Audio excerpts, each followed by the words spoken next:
So I want to take a look at NFL free agents. Pete Prisco has a list out at CBSSports.com. Various publications have some of these things. And we'll get into some of the names on this list that maybe you'd be interested in here in just a second. But I'm interested, BMitch, when you look at what they're going to be able to do this offseason, you're drafting 29th overall in the NFL draft. And so, usually this team has been drafting inside the top 15, and you feel a little bit better about getting an instant impact kind of guy Uh-huh. in that range. Maybe not so much at 29. What are the positions you want to see them target at free agency because you need that instant impact of a veteran versus hoping that a rookie can help you out right away? Well, free agency, I look at possibly pass rusher, offensive line.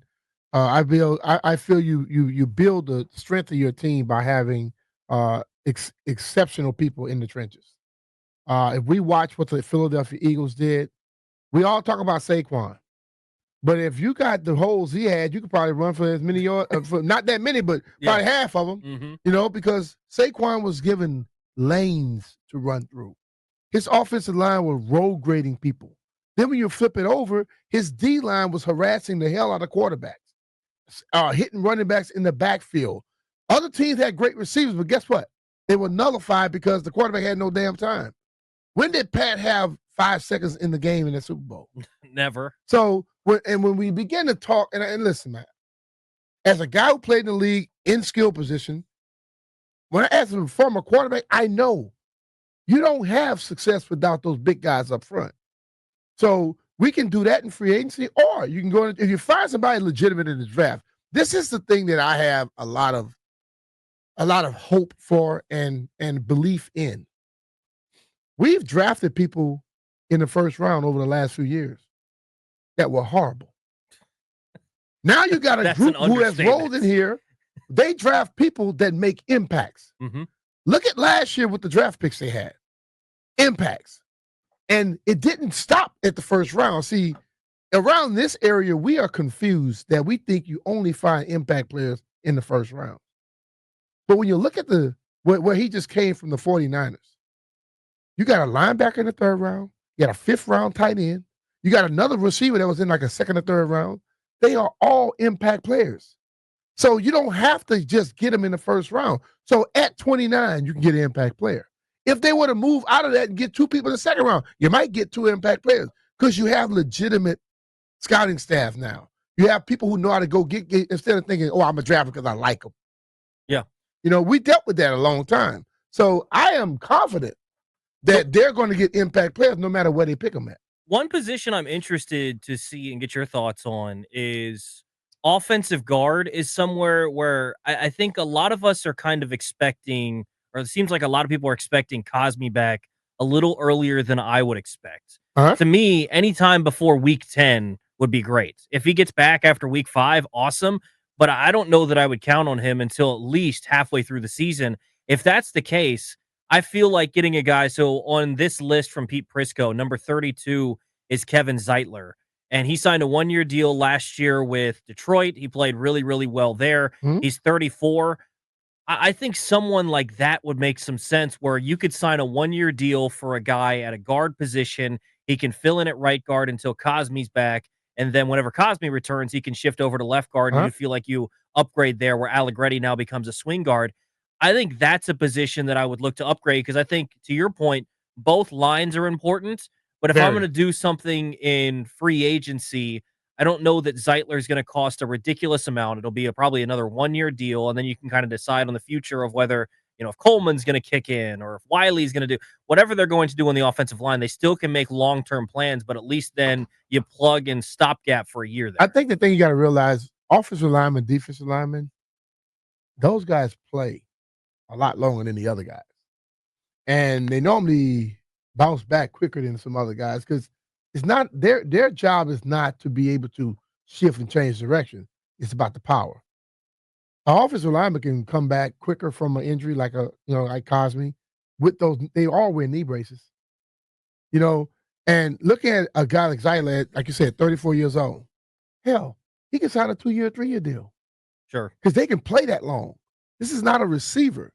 And I think like what you want, like you build through the draft and you do exactly what they did last year. They got a lot of people with those 1 year, 2 year deals. That's not going to work every year, though. You know what I mean? So you're going to have to, if you get these draft picks, you're expecting those guys to take over 2, 3, maybe 4 years, depending on what round they're drafted in. If they're first, second round, you want them to take over right now and maybe next year. But if they're moving down in their impact, they can still be guys that get a lot of playing time.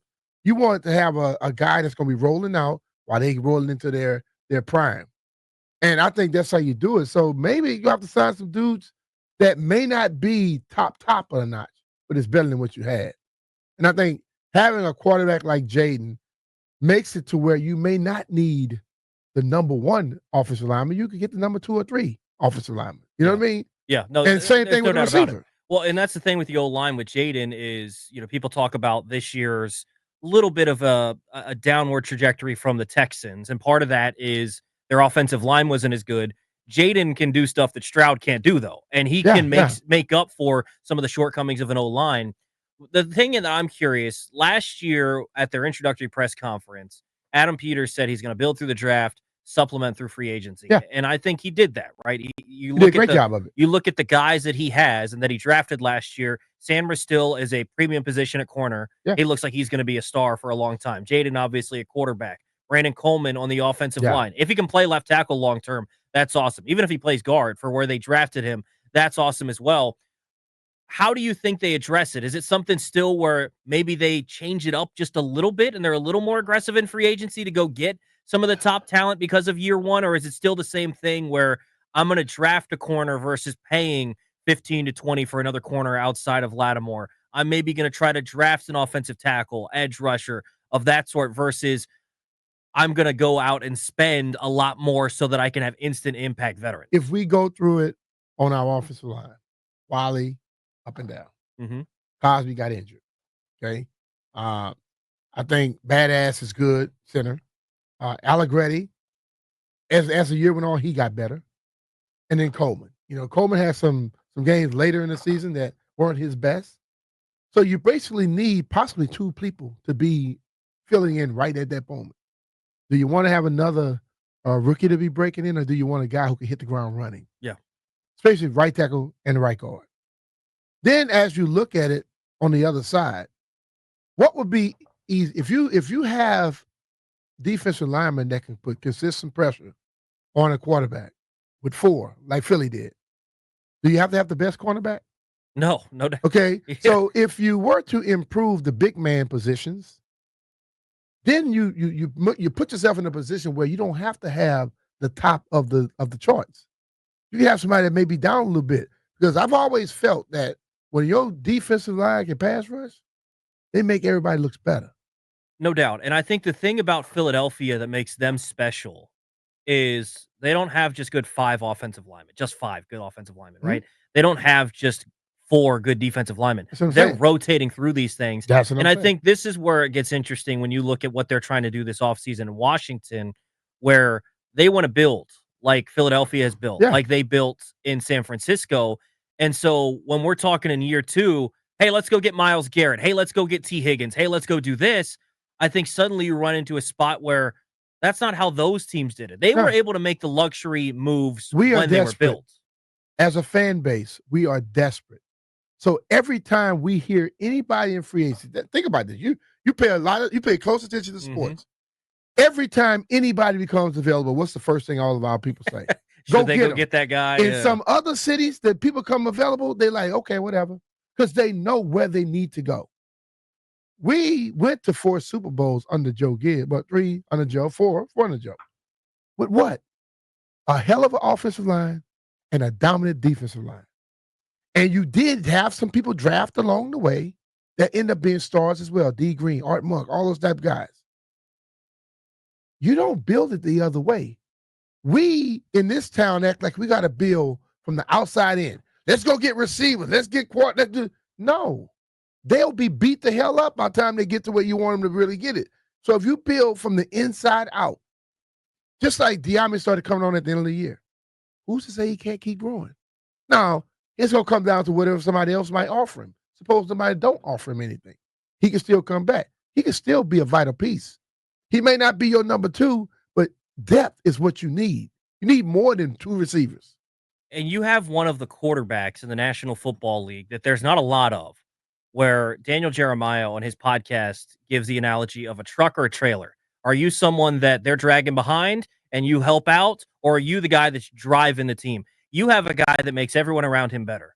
And Yeah. so in turn, I don't have to go get T. Higgins. I can trust that you're going to make Olamide Zaccheaus a respectable football player and make it work. I can trust that you're going to take De'Ami Brown and help him have a good playoff game because you're going to throw him open, right? You can go and not saying you skimp there, but you're able to reallocate resources to sides that maybe you don't have that, aka the defense. True. Right? Like, I think that's maybe something that they're going to need to look at.